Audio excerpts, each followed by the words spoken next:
Okay, good afternoon, everyone. My name is Julie Langer. I'm an attorney with the Department of Procurement Services, and on behalf of our Chief Procurement Officer, Shannon Andrews, and Mayor Ron Emanuel, I'd like to welcome you today to our workshop on procurement fundamentals, doing business with the city.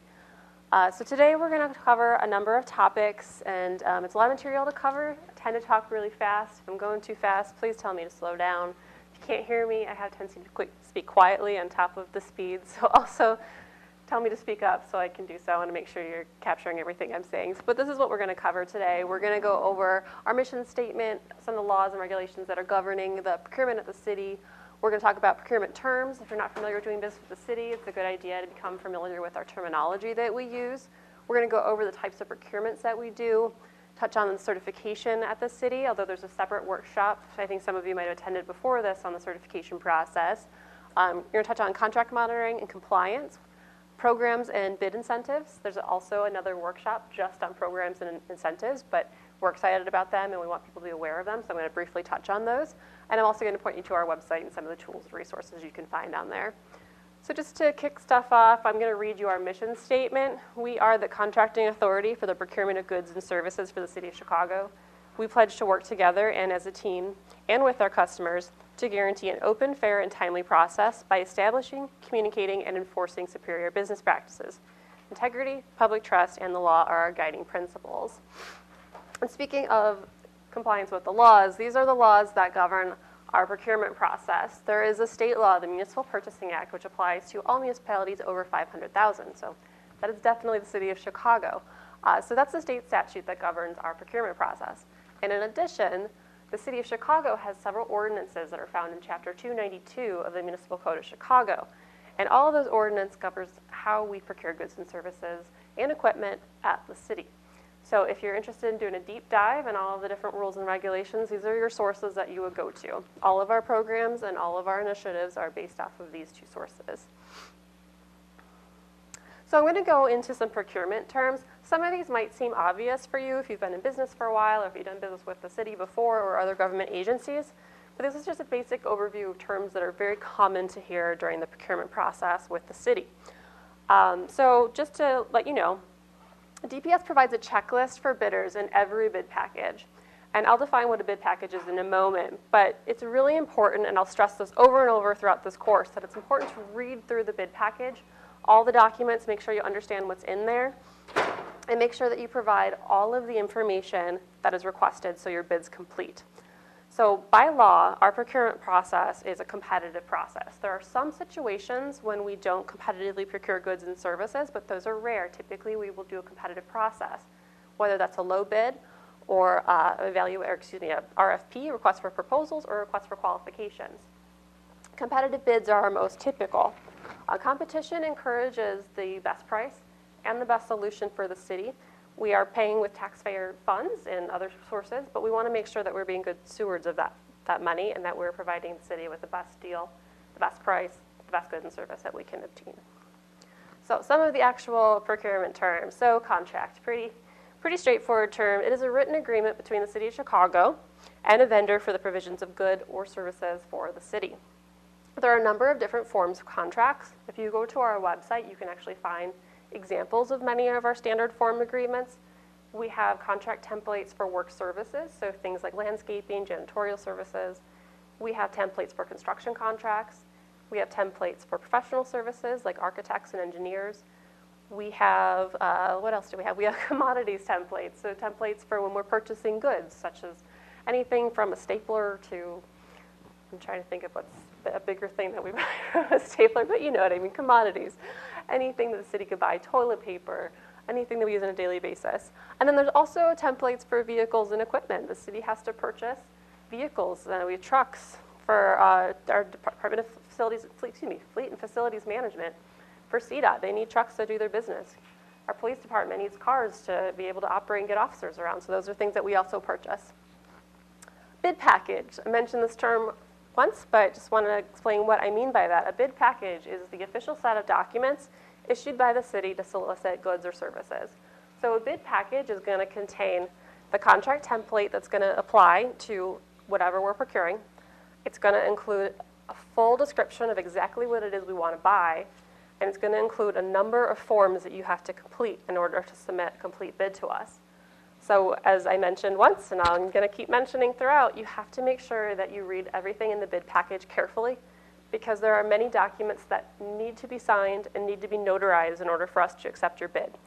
And I understand that bidding with on a city contract can be a complicated process. It's a big bid package. And we don't want to have to throw out your bid because you forgot to sign something. So it's very important to read through the bid package if you're interested in submitting a bid. Addendum. Addendum is a change to the bid package. So when we advertise something, sometimes throughout the course of the advertisement, we'll get questions from bidders, or we'll just take a look at the spec and we'll say, hey, I don't think we were very clear about what we wanted here, or we said we wanted 5, but we really meant to say 6. We'll issue an addendum so that the corrections are made and published to anyone that's interested, so everyone bidding can have equal access to that information. So that's what an addendum is. We typically will have a bid takeout list. So if you come here and physically take a bid package, or if you download one electronically, we'll have a list of you recorded, and we'll automatically send you an addendum. However, it's also advertised, so anyone who didn't pick up the bid can still be aware of what's going on.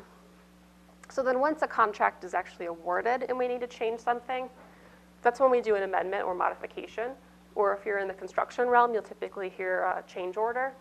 So that's when we formally change the contract. And as I said, there could be field order, proceed order, change order in the construction realm, but typically amendment or modification when you're in other areas. So what are our types of procurements? So we have 3 main ones that we use: bids, requests for proposals, and requests for qualifications. There's a couple other ones I'm going to get into, and I'm going to get into these 3 in more detail in a moment, but just to briefly explain, the majority of our procurements are done through competitive bids or bids. It's a low-price procurement process, so the lowest responsive and responsible bidder is awarded the contract. What I mean by that is a responsive bidder is someone who submits a complete bid. So you submitted all the paperwork, you signed everything you were supposed to sign, you notarized documents that are supposed to be notarized. If we asked for 11 yellow shovels, you're giving us a bid for 11 yellow shovels, not 11 green shovels. So you're making sure that the bid is responsive, it actually meets our needs, and that you complied with our requirements. Responsible means that you're actually capable of performing. So we typically will ask for financial documents to make sure that your business is capable and has the financial wherewithal to perform. We'll ask for references to make sure that you've done a good job on past contracts and that you're going to be able to deliver for the city. So that's what we mean by responsible. So we'll look at those 2 things, and the lowest responsible bidder wins in the competitive bid. Request for proposals is a different form of competitive procurement, where price is one factor, but it's not the only factor. This is a situation that's typically, we use this process in professional services often. So for example, if you think of something like a complex software we need to be developed, we don't necessarily want to just get the lowest price off-the-shelf software. We need a custom solution for the city. So in that case, years of experience might be important. The location of the support service might be important. There's other things in price that need to be factored in our decision. So that's when we would use a request for proposal. And then request for qualifications is similar to an RFP process, but as the name implies, it's all about the qualifications. So in this situation, we don't want to look at your price. We want to see how qualified you are. It's typically used in the A&E or architectural engineering realm, especially when there's federal funds involved. We have to do an RFQ process. But we'll also use this to put together master consulting agreements with a pool of qualified vendors that then we can award task orders to.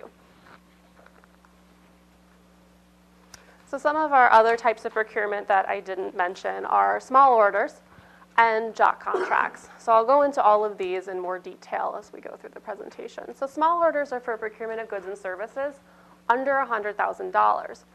So this is a competitive process, but it's a little bit simpler than the bid process. There's no formal bid specifications or public advertisement required, but we do solicit quotes from vendors by telephone, fax, email, or written quotation posted on the website. We typically will solicit from our MBE, WBE pool first for small orders, and compliance is required on all contracts over $10,000. But like competitive bids, small orders are low price, lowest responsive and responsible bidder. Competitive bids, I'm going to spend a bit of time on these because it's the most common procurement method, and I want to make sure that you're aware of how the process works. Oh, my slides are all shuffled up, excuse me for a moment. Okay. So this is a formal bid solicitation method of procurement. It's for everything over $100,000 unless by law another procurement solution is available to us. So these are advertised in the Chicago Sun-Times daily in the classified section. They're also available on our website. And you can find all of our bids in this room, the bid and bond room 103 at City Hall. The bid solicitation period by law has to be at least 10 days, but it's often 10 to 30 days. This can be extended in the event we need to issue an addendum. When I mentioned the change to the bid package, then it could go out further, but that's the range we try to stick to. Occasionally, there could be a deposit required for your bid. When we ask for bid deposit, it's because we want to ensure that the bidders are actually going to hold their bid, that they're not going to bid and then be like, just kidding, I don't want to give you that price. So there's times when we ask for a bid deposit, which means that if you decide to withdraw your bid, you lose your deposit. So it's important to take a look at the package and see whether that applies to the bid or not. Competitive bids often have a pre-bid meeting. If you're working in something in the construction realm, this often includes a tour of the location that you will be working. This can also apply for other services, like work services. You might want to see what it is that you're going to be working, or where it is that you're going to be working in. So the pre-bid meeting, they're optional, but we strongly encourage that you attend because a lot of important information is provided. It's your opportunity to ask questions. Usually there will be representatives from the user department there who actually know what it is that they're buying, and they're the experts. And then there's going to be people from the procurement department as well walking you through the package, and you can ask any questions that come up. One thing to keep in note is if you can attend, you're not going to completely miss out on this opportunity to ask questions. There's still a question and answer period, but it's your face-to-face time at these meetings. Any questions that are asked and the answers that are provided are going to be provided in an addendum or clarification after the meeting so that anyone interested will have equal access to that information. More information about the pre-bid meeting. We really encourage you to read the specification and contract documents during the bid period. So if it's 10 to 30 days, there's usually going to be a window within there where we say you can submit questions within this time period. Please submit your questions within that time period.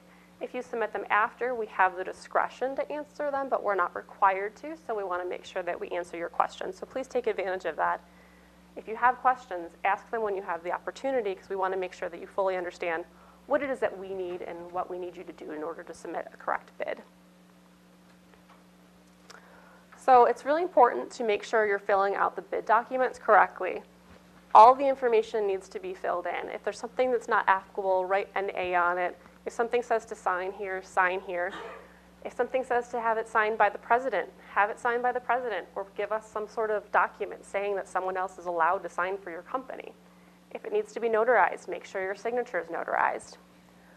If something needs to have a seal on it, make sure your seal's on it if you have it. So it just might seem like I'm beating a dead horse with this stuff, but we really want to make sure that we accept your bids and we don't have to dismiss them on some sort of silly technicality. Other things that are important to keep in mind is, I mentioned there could be a bid deposit. If there is, make sure you're submitting it in the proper form. We can't accept cash at the bid and bond room, but so make sure that if we ask for a deposit, you check how it's supposed to be submitted and the amount, and you make sure you submit it properly. If there is a bid fee, it's typically going to be on contracts over $100,000. We would never do it for a small order, but the bid package will say it. And the most important thing, I have it in bold and in red here, is make sure your bid is timely. If you don't submit your bid on time, we're going to reject it, which means we're just going to either hand it right back to you or we're going to mail it back to you unopened. So bids have to be submitted on the date and time, or excuse me, on the date before the due date time. So if it's 11 a.m., it has to be in the bid and bond room or submitted electronically by that time, or your bid is late and your bid is rejected. So be very cognizant of when the due date is. Some more information about bid openings. So Monday through Friday, they are opened in this room, bid and bond room. They're read out loud. We want to make sure that everyone, even if you didn't bid on it, is aware of who is bidding on our projects and how much they're bidding. So that information is tabulated and it's posted on our website. We try to get that up quickly. We try to get it up within 24 hours. That's our goal, obviously. Sometimes it can take longer. But All bids are read out loud and all bids are tabulated and posted on our website. So if you are interested in bidding on something in the future that's a replacement contract, a good thing to do is check our website and see past contracts. You can get an idea of who's bid on stuff, what kind of prices we see. The award process. So awarding a contract to the city can be a very timely process, and it's timely because if you've ever done business with the government, it's, there's a lot of levels of approval and a lot of forms that we need to make sure are signed, and it's all because we want to make sure that we're following our processes and procedures and that we're being as compliant with the law because, we're working with either money from the federal government, money from the state government, and city money, which comes from taxpayers. So this is just an overview of how the award process goes. So first, a determination is made regarding the bidder's responsiveness and responsibility. After that, the user department is going to make a recommendation of the award. And by that, I don't mean that they look at other stuff. All they're going to say is this bidder is the lowest bidder, they're responsive and responsible, we recommend that you award them a contract. And then the CPA will say, okay, and we will start packaging the contract for award. The contracts and bid documents are routed through several different departments. The chief procurement officer has to sign off on it, the user department has to sign off on it, the comptroller has to sign off on it, and the mayor has to sign off on it. So a lot of people that need to sign a contract before it's awarded. If you're going to be awarded a contract, we will contact you and ask you for a copy of your insurance and your performance and payment bonds if those are required, and you'll have to give it to us within a certain period of time. And then after we have all that, everyone signed it that needs to sign it, the contract will actually be awarded. We typically ask our bidders to hold their bid prices for a certain period of time. It's usually anywhere from 60 to 90 plus days because we know we have a long process in order to award a contract, and we want to make sure that your bid prices and that you are aware that you need to hold your bid prices for a period of time until contract award. So requests for proposals. So this is a method that's used to solicit proposals to implement a new project, typically requiring professional services. So this is often used when we don't have in-house experts in order to be able to perform the project for us or to implement the project. The RFP is going to define the project scope, and it doesn't, excuse me, I keep talking too fast. It doesn't detail every aspect of what it is we want because we want your proposal to tell us how you're going to meet our needs. You need to offer us your solution. So we'll tell you what we think we need, and then you will come back and tell us what you can provide us. So I mentioned before, like an RFP for a complex software system might be something that we would do where we want someone to design, let's say a safety management system for us. We want to make sure that they design it for us, but not only design it, they have to implement it, and then they have to manage it after it comes out. So we'll put in like what we want to have the system look like. We'll put in how often or how long we want it to take to be implemented, how long we want you to maintain it, and how we want you to maintain it. And then we'll include evaluation criteria that are based off of that. So let's say we want to make sure that we have a company that has worked with large municipalities before. That could be an evaluation criteria of how many large municipalities have you done this service for. We could say that we want to make sure you have someone on staff that's worked at least 5 years in this industry. That could be an evaluation criteria. So those are just examples. Price is often an evaluation criteria as well. Occasionally, MBE, WBE compliance plans are factored in as well because we want to make sure that we have diverse performance in our city contracting. So all of the proposals, once they're received, they're not just low bid because it's based off of your proposal. So what we do is the evaluation committee is going to sit down and read all of the all of the proposals, and then they're going to rate them based on the evaluation criteria. And the highest rated and ranked proposal is going to be the awarded contract. So not just low bid, it's going to be whoever has the highest score after we've reviewed based on the evaluation criteria. And then the award process is just the same as competitive bid. So we have to package the award after we get the recommendation. It gets routed for signatures. All the insurance has to be submitted to us, and then we finally award. Request for qualifications is almost exactly like the RFP process, except for price isn't a factor. So RFQs happen, the way RFQs happen is we will solicit our specification out in our package, and then we will ask you to submit your qualifications to us. So typically that means we want the qualifications of the company, we want the qualifications of your subcontractors you intend to use, qualifications of your staff. We want to know how qualified are you? And then the most qualified contractors are going to be the ones awarded the contract. As I mentioned, we often will do pools or MCAs. And in that case, the most qualified pool of vendors will be awarded contracts, and we'll issue task orders to the different companies who are in the pool. And task orders are basically mini contracts. So when we have a master consulting agreement, we don't know every project that might be coming up, but we know we need a certain type of service. So we'll have this pool in place, and then projects that are within that general scope will be defined as a task order and awarded.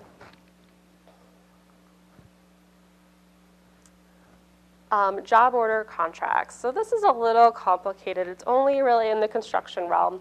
It's a firm fixed price, competitively bid, indefinite quantity contract. It's specifically designed for each department's construction program. This is typically small to medium-sized construction projects. The reason we do this is because having a job contract allows us to be able to have projects built faster than doing a competitive procurement process for every single project. So the way job contracts work is there's going to be a pre-priced catalog of prices, and the bidder is going to bid a markup off of those costs. And then when they're performing for us, all the prices for the services that are performed in the project are based off that catalog and their markup off that catalog. So it's an easier process, or excuse me, it's somewhat easier process for the city to go through. So typically a master umbrella contract will be awarded through this process. It's a fixed term. We typically will have a guaranteed min and max dollar value, but no projects are identified. Just a general scope of work will be identified. So it could be a job contract for, let's say we need demo. Let's say we need, CDA is going to need potential job contractors to do renovations on their airport property. So a general scope, and then we'll issue orders off of the job contract, and then you have to price it based off of your markup on the catalog. And then I just went through that. So one thing that we require is an economic disclosure statement. And it's kind of changing gears here, but want to make sure that you're aware. So by ordinance, we need to know who the owners of the firms are that we're doing business with. So every owner who holds an interest of at least 7.5%, whether direct, indirect, in the applicant firm, has to file an EDS. So what do we mean by that? We mean that you have to file an EDS, your firm, and then if your firm is owned by, let's say, 5 other people that all own 10%, each of them needs to file an EDS. Let's say that not just individuals own your firm, but companies do. That means that all of those companies that own more than 7.5% have to submit an EDS, and so on and so forth, as far back as possible, as long as you're within that 7.5 interest range, because we need to make sure that we're not doing business with any companies that are eligible to do business with the city, or debarred, or suspended, or otherwise just no companies for us to do business with. So that's why we need to look at this. And it's important to fill it out. If you don't fill it out, it's problems for us, and we can't award you a contract. Or if there's an amendment that we need to do for a contract you're already awarded and we need an updated EDS, it's going to put the brakes on that. So it's a very important document that we need to make sure is completed. We do have staff in the Department of Procurement Services that are available to help you with this. If you have questions, if you have problems filling it out, you can always contact us, and someone will be able to help you get this completed. So now I'm going to shift gears and talk about some certification issues. If any of you were in the workshop immediately before this, you probably already heard this already, but I'm just going to go through these certification types very quickly. So we have 6 main types of certification. Some of these are city programs, and some of these are federal programs. The federal programs are the DBE program, or Disadvantaged Business Enterprise program, and the ACDBE program, which is the Airport Concessions Disadvantaged Business Enterprise program. Those 2 programs only come into play when there are federal funds involved in our project. So if they're Federal Highway Administration or Federal Transit Administration. For city-funded projects, we will use our MBE WBE programs, which is minority-owned women-owned business, minority-owned business enterprise, and women-owned business enterprise programs. So all contracts over $10,000 will have goals for MBE WBE participation. So if you'd like to have contractors, if you'd like to participate as an MBE WBE, you need to be certified with the city or the county. Or if you'd like to have a firm earn credit for you in order to meet those goals, you have to use a firm that's certified by the city or Cook County. Two newish programs for us are the VBE, the Veteran-Owned Business Enterprise, and the BEPD, Business Enterprises Owned or Operated by People with Disabilities. Those two programs come into play for our bid incentives and programs. I'm going to go over some of those later, so I don't want to dwell on these now, but if you're interested in those incentives, you have to be certified by us. The eligibility requirements are pretty similar for all of the programs. They vary, so if you're interested in certification, I encourage you to attend the certification workshop or read our regulations for certification. But generally, the business needs to be a small business and a local business and at least 51% owned by one or more individuals who are eligible. So for minority-owned business, it needs to be one or more men, or excuse me, minorities. If it's a women-owned business, it needs to be 51% or more women-owned. If it's BEPD, 51% or more individuals with disabilities, and veteran, 51% or more veterans. So under the BEPD program, just a slight difference. It doesn't need to be local, but it does have to be at least 51% owned and controlled by individuals with disabilities. So participation, as I mentioned, is required on all contracts over $10,000. There's requirements by ordinance and by law for these. So we have an ordinance for the MBE WBE program for construction contracts, which is 650, and then for non-construction is 292,420. And then there's also the federal program, which is 49 CFR Part 26, and that's the rules for the DBE program. 49 CFR Part 23 is the ACDBE if you're in the concessions industry and you want to work at the airport and get certified as an ACDBE. So we don't just make up these goals, we are required by law to include them in our contracts. Participation can be earned through a number of ways. So the prime contractor itself can be a certified firm. So if you're an M&W, you're a certified firm, you can earn participation credit through your own performance. You can also earn participation credit through using a subcontractor who is certified, or by obtaining goods and services from a subcontractor who is certified. The only important thing to keep in mind is in order to receive participation credit, the firm has to be certified and perform a commercially useful function. So what do I mean by that? Commercially useful function means that you're doing something. We don't want a firm to just be a pass-through firm where you're just putting them on a list of subcontractors and they're not actually doing anything. We want to make sure that our minority and women-owned business community are actually getting real opportunities to do real work on our projects.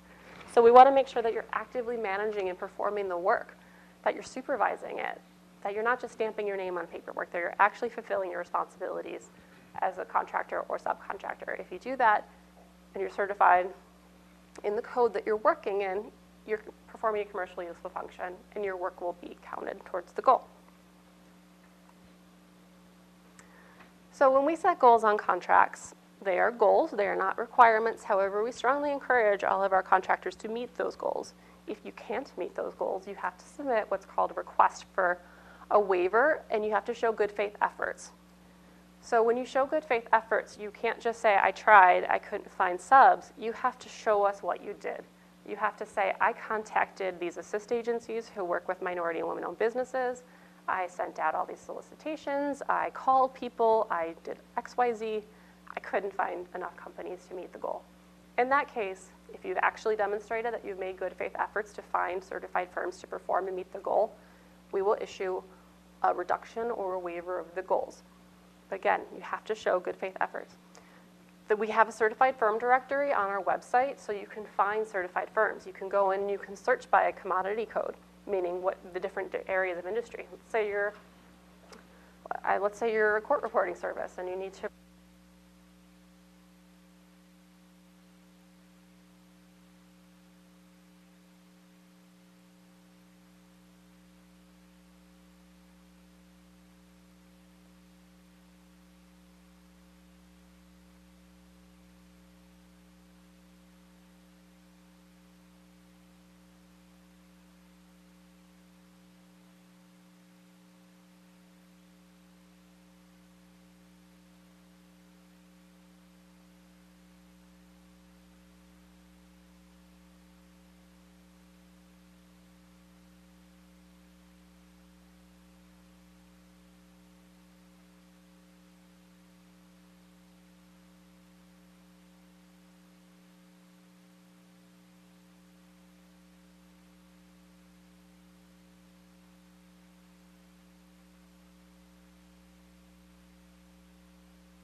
an MBE and DBE. So yes, you can be certified as an MBE and a DBE, or if you're eligible, you could be an MBE, WBE, and DBE. But the DBE program is only going to apply for federally funded projects, and the MBE is only going to apply for city and some state funded projects.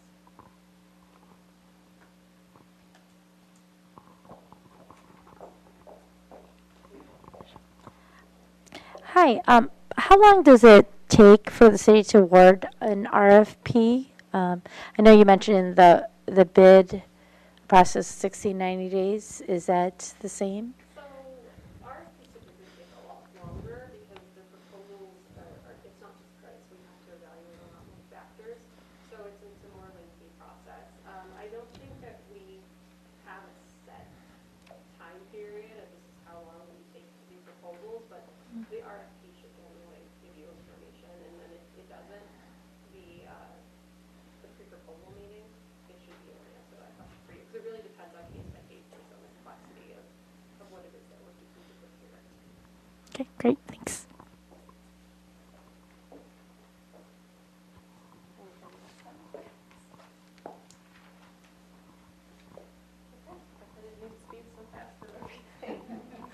All right, well, thank you all for attending. Again, I'll be up here.